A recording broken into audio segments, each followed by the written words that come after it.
बच्चों, achievers academy में मैं रवि शर्मा आज फिर तुम्हारा स्वागत करता हूं और आज फिर जर्नलिज़्म क्लासेस का सेशन। इसके तहत हम बात करेंगे फ़ोटोग्राफ़ी के बारे में। दरअसल जब भी प्रिंट मीडिया या इलेक्ट्रॉनिक मीडिया की बात होती है तो उसमें हमारे दिमाग में डायरेक्ट ये नहीं आता कि उसमें फ़ोटोग्राफ़ी भी कितनी महत्वपूर्ण है, यानी जो उसमें फ़ोटोग्राफ्स होते हैं वो कितने महत्वपूर्ण हैं। जो भी फ़ोटोग्राफ्स प्रिंट मीडिया में छपते हैं या इलेक्ट्रॉनिक मीडिया में आते हैं, उनका विजुअल इम्पैक्ट बहुत ज़्यादा होता है, बहुत लॉन्ग लास्टिंग होता है। तुमने स्वयं महसूस किया होगा कि जब तुम कोई फ़ोटो देखते हो या किसी मैटर से जुड़ी हुई फ़ोटो तुम्हारे सामने आती है तो तुम्हें वो देर तक याद रहती है, जबकि जो प्रिंट मटेरियल है वो या जो इलेक्ट्रॉनिक चैनल पे जो तुम न्यूज़ देखते हो वो तुम्हें लंबे समय तक याद नहीं रहती। मीडिया से जुड़े जो फोटोग्राफर्स होते हैं, दरअसल वो सही मायने में फ़ोटो जर्नलिस्ट होते हैं। वो केवल फ़ोटोग्राफ़र नहीं होते, क्योंकि जो फ़ोटोग्राफ़र्स होते हैं वो शादी के फ़ोटोग्राफ्स कर सकते हैं, कोई अपने दोस्तों की कोई स्टिल फ़ोटोग्राफ़ी कर सकते हैं, वो हम और आप भी कर सकते हैं। लेकिन अगर हमको प्रोफेशनल फ़ोटोग्राफ़र बनना है या प्रोफेशनल हमें मीडिया में जाना है तो उसके लिए हमें उसकी क्लासेस लेनी होंगी, उसकी टेक्निक समझनी होंगी, उसका कोर्स करना होगा, तभी हम पूरी तरह से मीडिया में एक अच्छे फ़ोटो जर्नलिस्ट कहलाएंगे। जब भी मीडिया के लिए कोई फ़ोटोग्राफ़ी की जाती है, जो फ़ोटो जर्नलिस्ट है जब ऑन द स्पॉट पहुंचता है तो वो उसकी नज़र इतनी तीखी होनी चाहिए कि उसको पता लग जाना चाहिए कि कौन सी फ़ोटो हमारे अखबार के लिए महत्वपूर्ण होगी। और वो ये भी करता है कि बीच बीच में तमाम फ़ोटोग्राफ्स ले लेता है और उसके बाद चयन करके एक या दो फ़ोटो पब्लिश होने के लिए वो अपने डेस्क पर भेजता है, जहाँ से वो उनमें से एक फ़ोटो का चयन होता है। कोई महत्वपूर्ण इवेंट होता है तो उसकी तमाम फ़ोटो भी पब्लिश की जा सकती हैं, एक सीरीज़ में भी की जा सकती हैं, या अलग अलग उनके बॉक्सेस बनाकर भी उनको फ़ोटो के साथ प्रिंट किया जा सकता है। इसके अलावा मीडिया में ऑफबीट फ़ोटोग्राफ्स का भी बहुत महत्व होता है, जो कि फ़ोटो जर्नलिस्ट की नज़र में आ जाती है। जैसे तुमने अक्सर देखा होगा कि कभी फ़ोटो छपती है कि कोई पक्षी नल पर पानी पी रहा है या कोई बंदर नल पर पानी पी रहा है, या कहीं कोई पुलिया लंबे समय से टूटी पड़ी है। तो इस तरह की फ़ोटोग्राफ्स जो हैं ये ऑफबीट फ़ोटोग्राफ्स होती हैं, जो समय के हिसाब से छापी जाती हैं, या कभी मान लीजिए कहीं किसी स्पेस है और उसमें जगह प्रिंट नहीं है, वहाँ छापने के लिए कोई मैटर नहीं है, तो वहाँ पर जो है उस ऑफबीट फ़ोटोग्राफ का इस्तेमाल किया जा सकता है। इसके लिए अलावा कुछ चीज़ें ऐसी भी होती हैं जो कि प्रशासन को जगाने के लिए, जैसे मान लीजिए कि कई जगह पे सड़कें टूटी पड़ी हैं शहर के अंदर, तो उनकी तमाम फ़ोटोग्राफ्स खींचकर एक हाफ पेज में पूरा एक फ़ोटो फीचर, इसे फ़ोटो फीचर कहते हैं, ये लगाया जा सकता है। और उनके साथ एक मेन कैप्शन बनाते हुए छोटे छोटे कैप्शन में पूरा बनाया जा सकता है।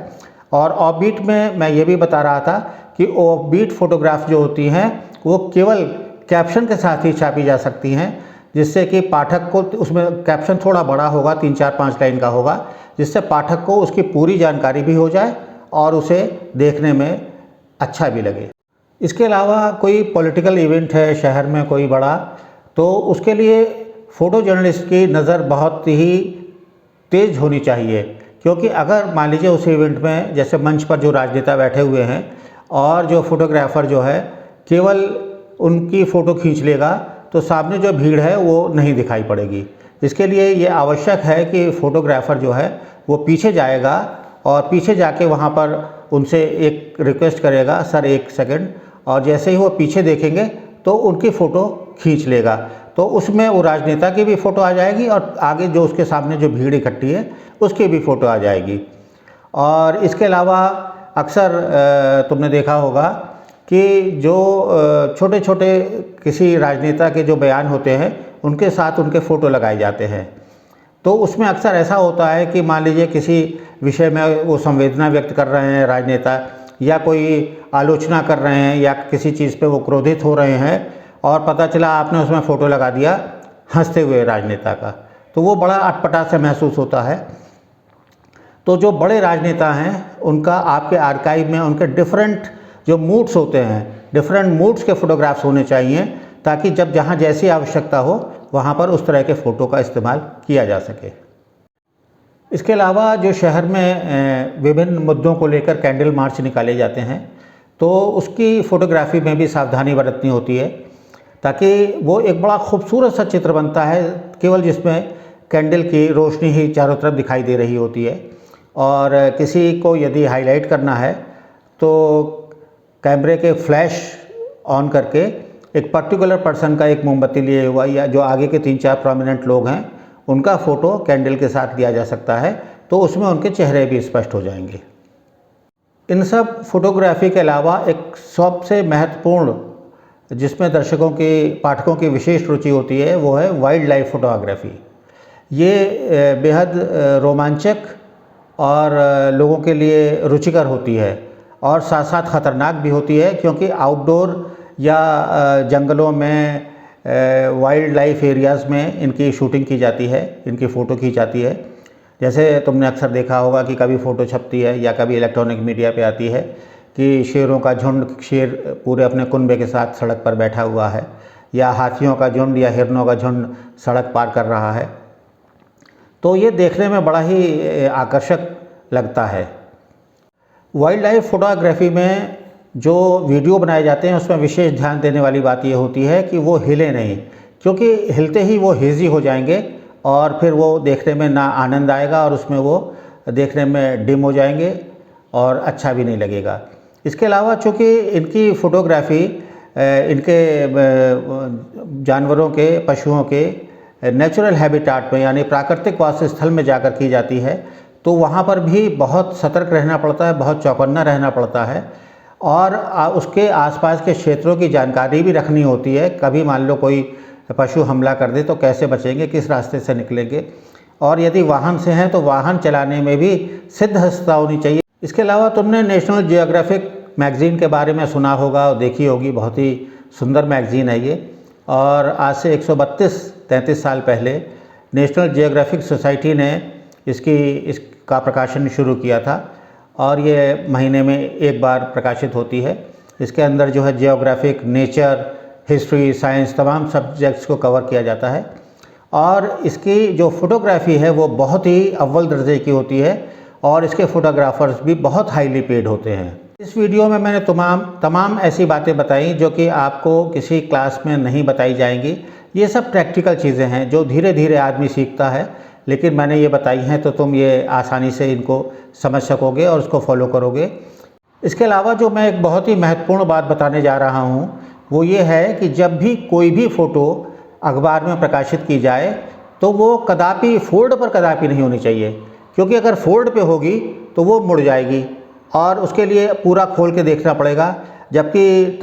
कोई भी अखबार जो है स्टॉल्स पर हो या कहीं भी हो वो मुड़ा हुआ ही रखा होता है, तो उसमें केवल आधी चीज़ दिखाई पड़ेगी और वो समझ में नहीं आएगी। इसी प्रकार हेडिंग का भी ये विशेष ध्यान रखा जाता है कि जब भी कोई हेडिंग दी जाए तो वो भी फोल्ड पे नहीं होनी चाहिए, क्योंकि वो आधी ऊपर होगी आधी नीचे होगी तो समझ में नहीं आएगी। और यहाँ एक इसके अंतर्गत एक और महत्वपूर्ण चीज़ वो ये है कि जब भी आप कोई भी फ़ोटो जो जैसे अक्सर टिकट साइज़ फ़ोटोग्राफ जो है वो लगाए जाते हैं, तो वो जैसे मान लीजिए फर्स्ट कॉलम में लगा रहे हैं या 8th कॉलम में लगा रहे हैं, तो उसमें ध्यान देने वाली बात ये महत्वपूर्ण है कि जब भी आप पहले कॉलम में अगर फ़ोटो लगाएं तो उसका चेहरा